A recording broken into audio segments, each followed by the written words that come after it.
تیرے دینے سے اے مولا تیرا تو کچھ نہ بگڑے گا، تیرے دینے سے اے اللہ تیرا تو کچھ نہ بگڑے گا، مگر بن جائے گا میرا الہی در گزر کر دے، اگر مجھ پر تیری رحمت نہ ہو ایک پل خدا بندہ، اگر مجھ پر تیری رحمت نہ ہو ایک پل خدا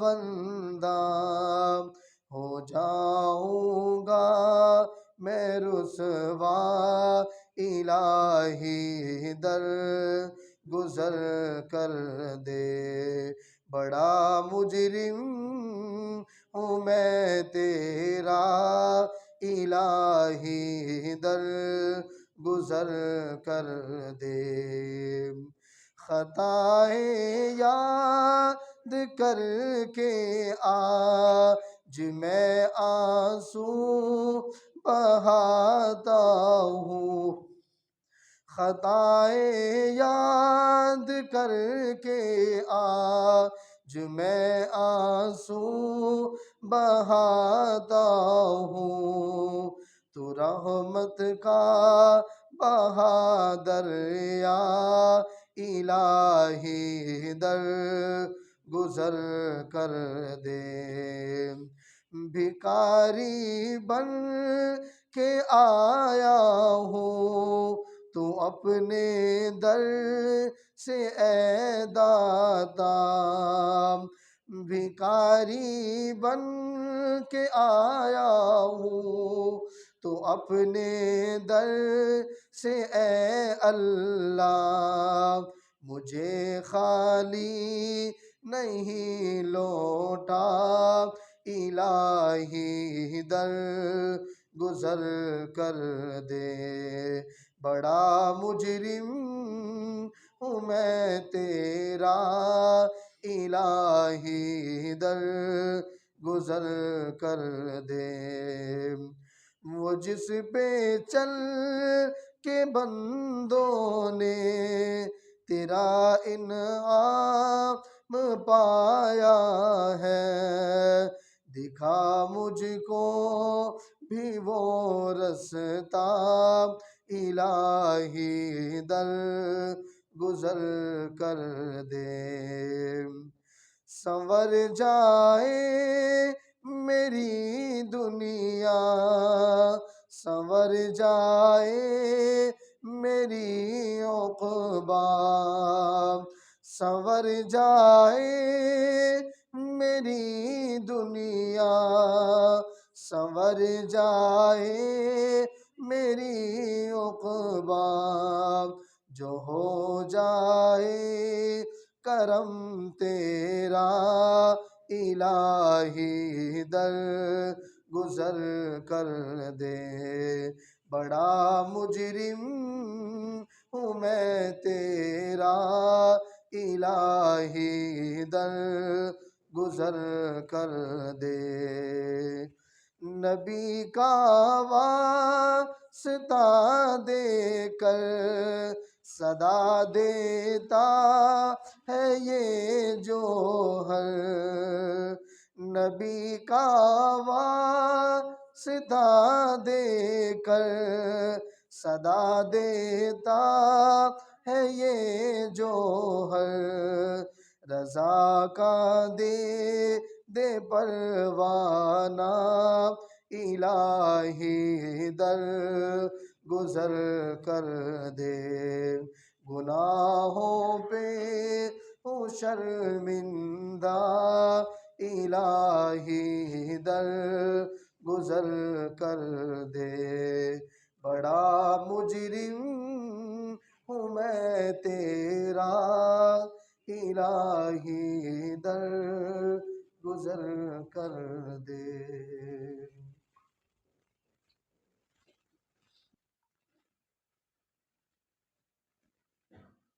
مجھے ہنسنا تو آتا ہے، کبھی رونا بھی سیکھا ہے۔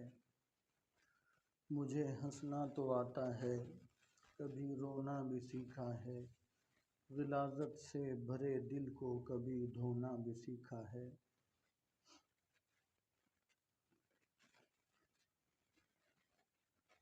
ابھی تھوڑی دیر کے لیے مراقبہ موت کریں گے۔ اللہ رب العزت نے ارشاد فرمایا کل نفس ذائقۃ الموت۔ حضور صلی اللہ علیہ وسلم نے ارشاد فرمایا کہ اکثر ذکر ہاضم اللذات، لذتوں کو ختم کر دینے والی چیز یعنی موت کو کثرت سے یاد کرو۔ لیکن افسوس یہ کہ ہم نے موت کو یاد کرنا چھوڑ دیا، کرتے بھی ہیں تو بہت کم یاد کرتے ہیں۔ جب آدمی موت کو کثرت سے یاد کرتا ہے تو پھر اس کی ذات سے تکبر ختم ہوتا ہے، دنیا کا شوق گھٹتا ہے، آخرت کا شوق بڑھتا ہے۔ جب آدمی کے دل میں یہ یقین بیٹھ جاتا ہے بار بار تذکرہ کرنے سے کہ میں نے قبر میں جانا ہے، مرنا ہے، اگلے جہان جانا ہے، تو پھر آدمی وہاں کے لیے بھی کچھ فکر اور کوشش کرتا ہے۔ جب آدمی سارا دن دنیا دنیا ہی کرتا ہے تو پھر آخرت کی طرف توجہ نہیں ہوتی، پھر دنیا کی طرف ہی توجہ ہوتی ہے۔ شیطان اور نفس نے ہمیں موت سے غافل رکھا اور دنیا کی طرف متوجہ رکھا۔ کاش کہ ہم اپنے حبیب صلی اللہ علیہ وسلم کی بات مان کر موت کو بھی یاد کرنے والے بن جائیں۔ تمام ساتھی گردن کو ذرا جھکا کے اور آنکھوں کو بند کر کے اپنی اپنی موت کا تصور کریں گے کہ گویا کہ اللہ تبارک و تعالی نے ہمیں دنیا کے اندر جو مہلت دے کر بھیجا تھا وہ ہمارا وقت ختم ہو چکا، لیکن ہمیں پتہ نہیں تھا۔ اچانک پتہ چلا کہ ہمارا تو وقت ختم ہو گیا، لیکن اب ہم کچھ نہیں کر سکتے۔ اب ہم دنیا میں رہنا چاہتے ہیں کہ ہم دنیا میں رہیں اور اچھے اعمال کریں، گناہوں سے توبہ کریں، لیکن اب ہمیں دنیا میں چھوڑا نہیں جا رہا، اس لیے کہ آنے والی کس سے ٹالی جائے گی، روح رگ رگ سے نکالی جائے گی، جان ٹھہری جانے والی جائے گی، ایک دن تجھ پہ خاک ڈالی جائے گی۔ تو چونکہ مہلت کا وقت ختم ہو چکا تو اب موت کا فرشتہ آ گیا ہماری روح قبض کرنے کے لیے، اور ہم بیوی بچوں کے درمیان ہیں، بہن بھائیوں کے دوستوں کے درمیان ہیں۔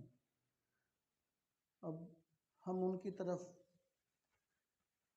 حسرت کی نگاہوں سے میں دیکھ رہا ہوں کہ میں دنیا سے جا رہا ہوں، شاید یہ مجھے کچھ بچائیں، میری کچھ مدد کریں، لیکن آج کوئی بھی میری مدد نہیں کر سکتا۔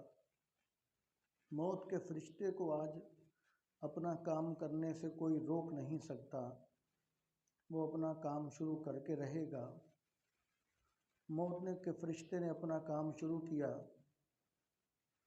اور میرے پاؤں ڈھیلے پڑ گئے، میری روح نکلنا شروع ہو گئی۔ گھر والے اگر پاس موجود تھے تو انہوں نے دیکھ لیا کہ اس کی روح نکل رہی ہے، لیکن کسی میں یہ ہمت نہیں کہ کوئی آگے بڑھ کے ہمیں بچا لے یا ہمیں روک لے۔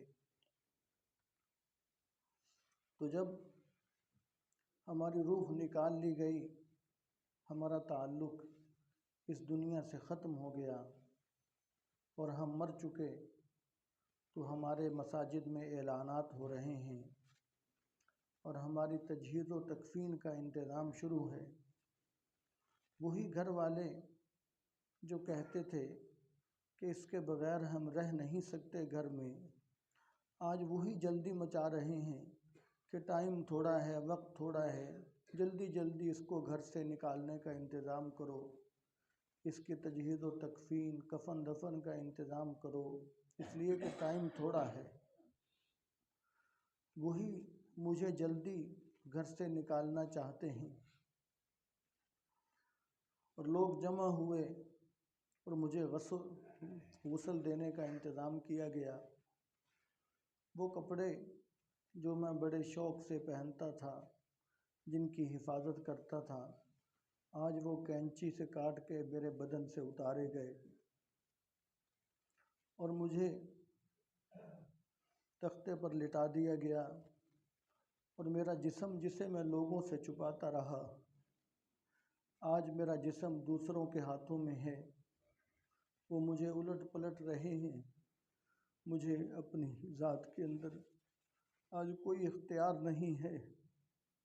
وہ جو سلوک چاہیں جس طرح میرے جسم کے ساتھ کریں، جیسے مجھے الٹائیں پلٹائیں، میں ان کے ہاتھوں میں بے بس ہوں، اس لیے کہ میری طاقت ختم ہو چکی اور میں آج مر چکا ہوں۔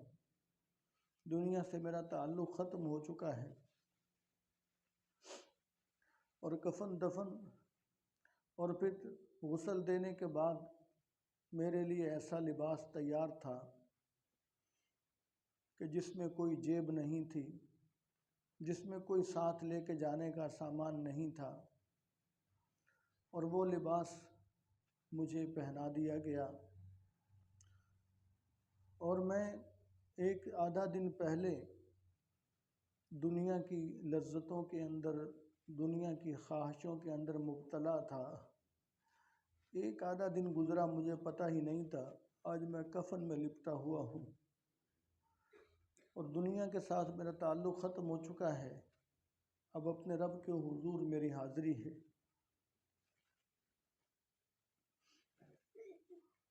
کفن میں لپیٹ کر مجھے کافور وغیرہ مل کے صحن میں رکھ دیا گیا۔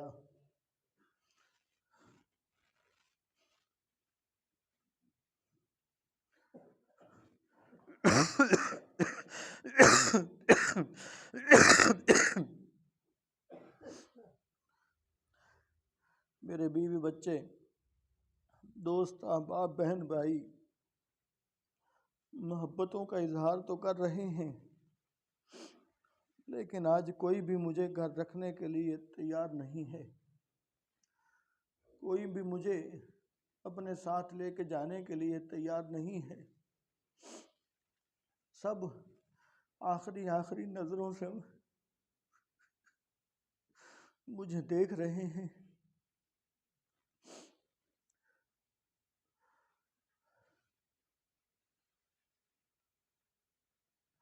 وہ گھر جس کو میں نے بڑے شوق سے بنایا تھا، وہ کمرے جس کو میں نے بڑی محبت سے سجائے تھے، جس میں میں ساز و سامان لاتا رہا اور یہ ذہن رکھتا تھا کہ یہ میرا گھر ہے، اس میں نے رہنا ہے۔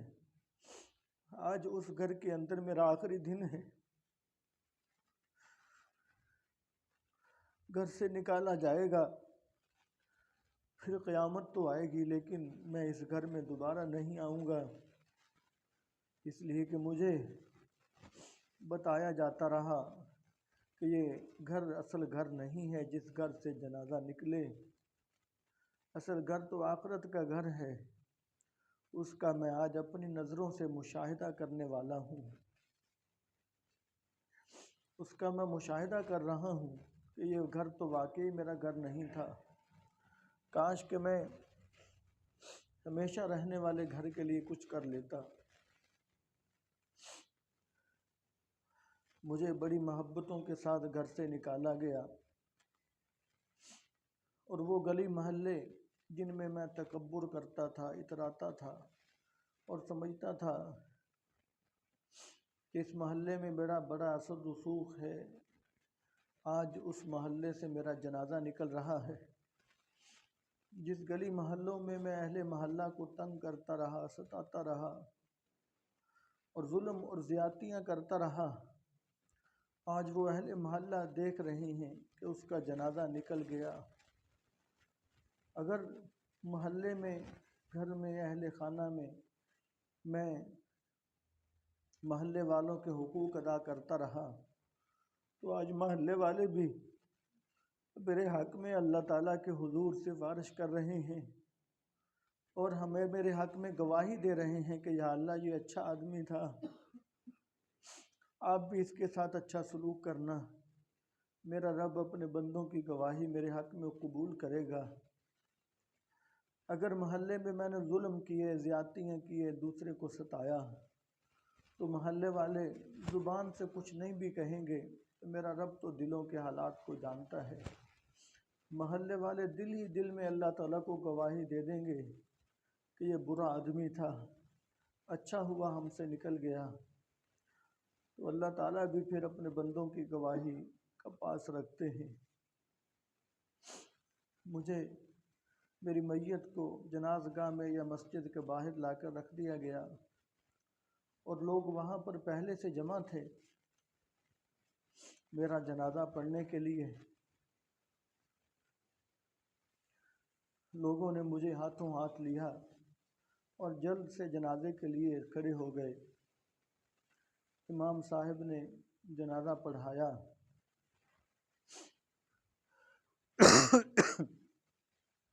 اور لوگوں نے اٹھا کر بڑی تیزی کے ساتھ مجھے قبرستان کی طرف روانہ کر دیا۔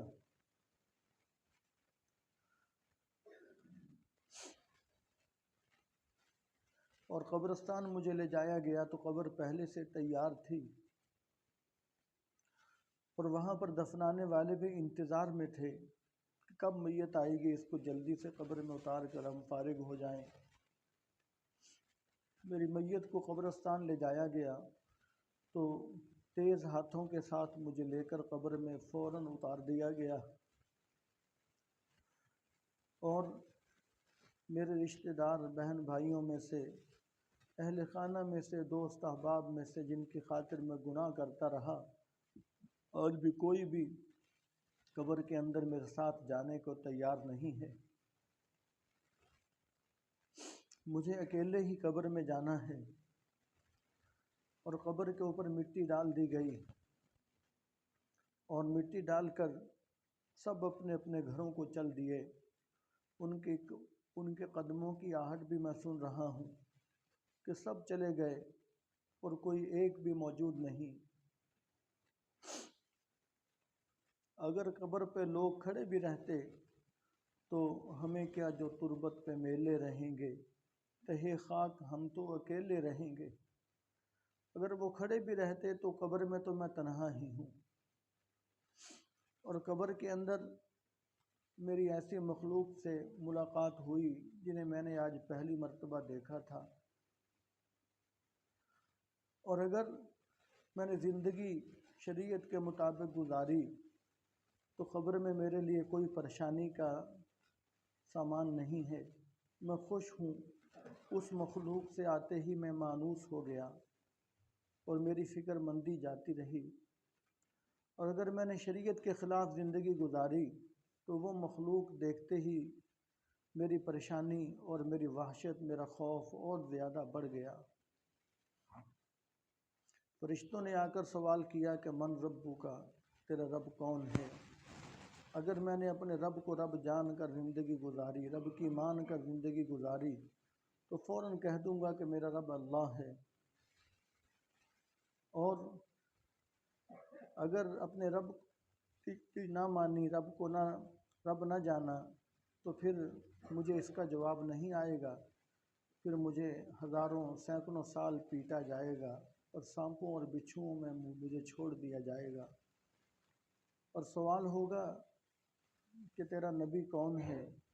اگر میں اپنے نبی کی سنتوں پر چلتا رہا، نبی کے طریقوں کو پسند کرتا رہا، نبی سے عشق و محبت کرتا رہا، تو میں بتلا دوں گا کہ میرے نبی محمد صلی اللہ علیہ وسلم ہیں۔ اگر میں نے غفلت کی زندگی گزاری تو مجھے اس کا جواب نہیں آئے گا، مجھے سانپوں اور بچھوؤں میں چھوڑا جائے گا اور ہزاروں سال پیٹا جائے گا۔ اور اگر مجھ سے پوچھا جائے گا کہ تیرا دین کیا ہے، اگر میں نے دین کے مطابق زندگی گزاری تو بتا دوں گا کہ میرا دین اسلام ہے۔ اگر نہیں گزاری تو مجھے اس کا جواب بھی نہیں آئے گا، تو پھر مجھے ہزاروں سال پیٹا جائے گا اور سانپوں اور بچھوؤں میں مجھے چھوڑا جائے گا۔ تو قبر کی زندگی سینکڑوں ہزاروں سال گزر جانے کے بعد سور پھونکا جائے گا اور ایک آواز حشر کے دن، قیامت کے دن برپا ہوگی، اور آواز لگ رہی ہوگی کہ چلو اپنے رب کے حضور چلو، جا کر حساب دو۔ اور میرا رب بھی پکار رہا ہوگا کہ میرے اس بندے کو میرے دربار میں لے کر آؤ، میں اس کا حساب لوں۔ ہزاروں سال بھی کہیں بھاگ لوں تو آج میں کہیں بھی بھاگ نہیں سکتا، اللہ تعالیٰ کے دربار میں مجھے حاضر ہی ہونا ہے اور اپنے رب کے سامنے کھڑے ہونا ہے، اپنی زندگی کے ایک ایک کیے گئے اچھے برے عمل کا حساب دینا ہے۔ اگر میرے رب نے مجھ سے پورا حساب لے لیا تو پھر سوائے ہلاکت کے میرے لیے اور کچھ نہیں بچے گا، اور اگر میرے رب نے مجھ پر رحمت فرمائی تو اس کی رحمت سے ہی میرا بیڑا پار ہوگا۔ اور اپنے رب کی رحمتوں کو، وسعتوں کو دیکھتے ہوئے، اس کو رحمان اور رحیم دیکھتے ہوئے، سمجھتے ہوئے، اللہ کے تعالیٰ کی رحمت سے یہی امید ہے کہ اللہ تعالیٰ اپنی رحمت ہی فرمائیں گے، ہمیں اپنے عملوں کی وجہ سے نہیں، اللہ تعالیٰ اپنی رحمت سے، اپنے فضل سے، اپنے کرم سے ہمیں بخشیں گے، اپنے محبوب صلی اللہ علیہ وسلم کی سفارشیں ہمارے حق میں قبول فرمائیں گے، آپ صلی اللہ علیہ وسلم کی دعائیں ہمارے کام آئیں گی، آپ صلی اللہ علیہ وسلم کے بہائے گئے آنسو ہی ہمارے کام آئیں گے، اور ہمارے پاس کچھ اپنی چیز ایسی نہیں ہوگی کہ جس کی وجہ سے ہم بخش دیے جائیں۔ تو رب کی رحمت سے یہی امید ہے کہ اللہ اور اس کے محبوب صلی اللہ علیہ وسلم کی رحمتیں ہی ہمارا سہارا بنیں گی اور ہمارے لیے بخشش کا سامان ہوگا۔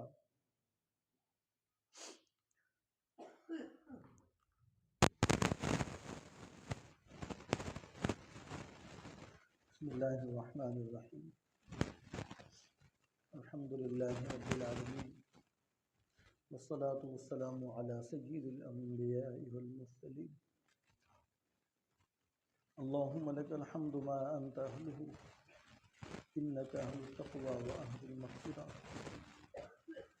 ربنا ظلمنا انفسنا وإن لم تغفر لنا وترحمنا لنكونن من الخاسرين، رب اغفر وارحم وأنت خير الراحمين، رب اغفر وارحم وأنت خير الراحمين، رب اغفر وارحم وأنت خير الراحمين۔ یا اللہ، ہم تیرے دربار میں حاضر ہیں، یا اللہ یہ نیک برکتوں والا مہینہ ہے، تیرے گھر کے اندر ہم جمع ہیں، یا اللہ تیرا پاک نام لیا ہے، تجھ سے محبت تھی، تجھ سے پیار تھا، اسی لیے تیرا نام لیا ہے، یا اللہ اس محبت اور پیار کے اظہار کو دیکھتے ہوئے، یا اللہ تیرے حبیب صلی اللہ علیہ وسلم نے فرمایا کہ جس سے محبت ہو اس کو بتا دیا کرو کہ ہمیں تجھ سے محبت ہے، تاکہ وہ بھی پھر محبت کرے۔ یا اللہ ہمیں تجھ سے محبت ہے،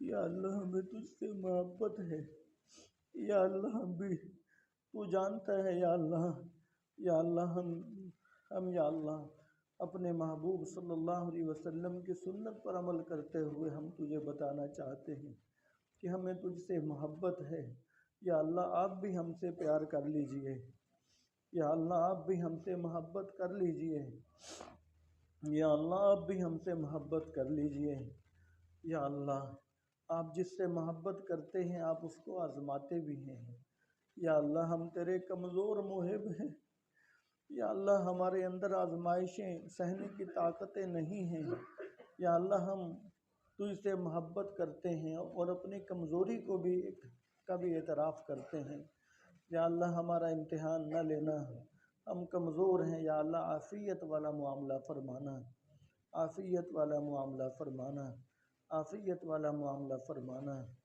یا اللہ ہمیں اپنی مزید محبت نصیب فرمائیے، اپنی معرفت، اپنی پہچان یا اللہ نصیب فرمائیے، یا اللہ اپنے نام کی محبت نصیب فرمائیے، اپنے نام کی چاشنی اور حلاوت نصیب فرمائیے، اپنے نام سے پیار نصیب فرمائیے، کثرت سے اپنے پاک نام کا ذکر کرنے کی توفیق نصیب فرمائیے۔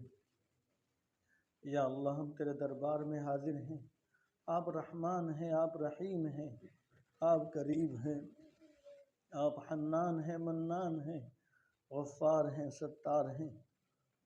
یا اللہ ہم نے بہت گناہ کیے، یا اللہ ہم جب اپنے گناہوں کو دیکھتے ہیں تو ہم بخشش کے قابل نہیں ہیں۔ یا اللہ جب تیری رحمت کو دیکھتے ہیں پھر یا اللہ ہمیں بہت بڑا آسرا سہارا ملتا ہے۔ یا اللہ آپ کی رحمت کا ہی ہم تیرے دربار میں واسطہ دیتے ہیں۔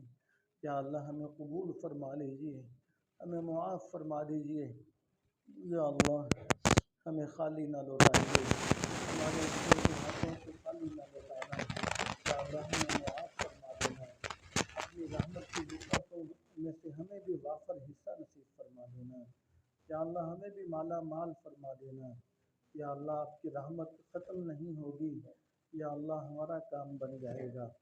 یا اللہ یہ رمضان کا دوسرا عشرہ مغفرت والا ہے، یا اللہ ہم تجھ سے بخشش کا سوال کرتے ہیں، آپ اپنے سب بندوں کو معاف فرما دیں، آپ کی شان غفاری میں ذرہ برابر بھی فرق نہیں آئے گا۔ یا اللہ ہمارا کام بن جائے گا۔ یا اللہ ہم اس لیے نہیں بخشش مانگتے کہ ہم عذاب کے مستحق نہیں ہیں، یا اللہ ہم اس لیے بخشش مانگتے ہیں کہ ہمارے اندر عذاب سہنے کی طاقت نہیں ہے، ہم کمزور ہیں۔ یا اللہ، یا اللہ کمزوروں کو معاف کرنے کا اور کمزوروں پر رحم کرنے کا آپ نے حکم دیا، ترغیب دی۔ آپ کے حبیب صلی اللہ علیہ وسلم نے یا اللہ حکم دیا، ترغیب دی۔ ہم تجھ سے یا اللہ یہی امید کرتے ہیں کہ آپ ہم پر بھی، ہمارے حال پر بھی رحم فرمائیں گے، آپ ہمیں بھی یا اللہ بخش دیں گے، آپ ہم سے بھی درگزر فرما دیں گے، آپ ہمیں بھی معاف فرما دیں گے۔ یا اللہ رمضان المبارک کا برکتوں والا مہینہ ہمیں اس کی قدر کرنے کی توفیق عطا فرمائیے، جس طرح صحابہ کرام نے، حضور صلی اللہ علیہ وسلم نے رمضان گزارا، یا اللہ اس کیفیات اور اس جذبات کا یا اللہ کروڑواں حصہ ہمیں بھی نصیب فرما دیجیے۔ یا اللہ ہمیں بھی نصیب فرما دیجیے۔ یا اللہ حج بیت اللہ کی سعادت نصیب فرمائیے، روضہ رسول صلی اللہ علیہ وسلم پر حاضری نصیب فرمائیے، مقبول اور باادب حاضری نصیب فرمائیے۔ یا اللہ ہم سب میں سے جس کی جتنی زندگی ہے صحت عافیت والی زندگی نصیب فرمائیے، جب وقت پورا ہو جائے تو ایمان کامل کے ساتھ خاتمہ نصیب فرمائیے، زبان پر کلمہ طیبہ ہو، جنت میں اولی دخول نصیب ہو جائے۔ یا اللہ جب ہمارا وقت پورا ہو اس حال میں خاتمہ نصیب فرمائیے کہ ہم مسجد نبوی کے اندر ہوں اور حرم پاک کے اندر ہمارا جنازہ ہو اور حضور کے قدموں میں جنت البقیع کے اندر یا اللہ ہمیں دفن نصیب ہو جائے۔ یا اللہ سب کی سب مشکلات آسان فرمائیے، سب کی سب پریشانیاں دور فرمائیے، سب کی سب ضرورتیں پوری فرمائیے، کسی کو کسی کا محتاج نہ فرمائیے، محض اپنے در کا محتاج رکھیے۔ یا اللہ جو رشتوں کی وجہ سے پریشان ہیں سب کے لیے اچھے اور مناسب اور سکون والے رشتوں کا انتظام فرما دیجیے۔ یا اللہ جو مقروض ہیں سب کو قرضوں سے خلاصی نصیب فرما دیجیے، دین دنیا کی بھلائیاں ترقیاں نصیب فرمائیے۔ یا اللہ وطن عزیز پاکستان کی حفاظت فرمائیے، عالم اسلام کے مسلمانوں کی حفاظت فرمائیے۔ یا اللہ جو اسلام کا، علماء کا، پاکستان کا خیر خواہ ہے یا اللہ اس کی خیر فرمائیے، اسے آگے لے کر آئیے۔ جو اسلام کا، پاکستان کا، علماء کا خیر خواہ نہیں ہے اور علماء کو پاکستان میں جو شہید کرنے والے ہیں، یا اللہ ایسے لوگوں کے مقدر میں اگر ہدایت نہیں تو انہیں یا اللہ نیست و نابود فرما دیجیے، انہیں چن چن کر تباہ و برباد فرما دیجیے۔ یا اللہ انہیں نشان عبرت بنا دیجیے۔ یا اللہ جو جتنی بھی ظاہری طاقت رکھتا ہے یا اللہ حقیقی طاقت تو آپ کے پاس ہی ہے، یا اللہ حقیقی طاقت تو آپ کے پاس ہی ہے۔ یا اللہ آپ ان کی خفیہ تدبیروں کو بھی جانتے ہیں، ان کے اعلانیہ مشوروں کو بھی جانتے ہیں۔ یا اللہ ان کے اعلانیہ خفیہ ساری تدبیریں پاش پاش فرما دیجیے، دین کی حفاظت فرمائیے، دین والوں کی حفاظت فرمائیے، اہل اسلام کے مسلمانوں کی حفاظت فرمائیے۔ یا اللہ وطن عزیز پاکستان کی مٹی میں آپ نے کروڑوں خزانے چھپا رکھے ہیں، یا اللہ اپنے بندوں کو ان سے فائدہ حاصل کرنے کی توفیق نصیب فرمائیے۔ یا اللہ ان خزانوں سے فائدہ حاصل کرنے میں جو جو طاقتیں رکاوٹ ہیں یا اللہ ان کو پاش پاش فرما دیجیے، ان کو تباہ و برباد فرما دیجیے۔ یا اللہ اپنی طاقت ہی سب کو دکھا دیجیے۔ یا اللہ ہماری دعاؤں کو حضور صلی اللہ علیہ وسلم کے واسطے سے قبول فرما لیجیے۔ ربنا تقبل منا انك انت السميع العليم وتب علينا انك انت التواب الرحيم وصلى الله تعالى على رسوله وخير خلقه محمد وآله وأصحابه أجمعين آمين برحمتك يا أرحم الراحمين۔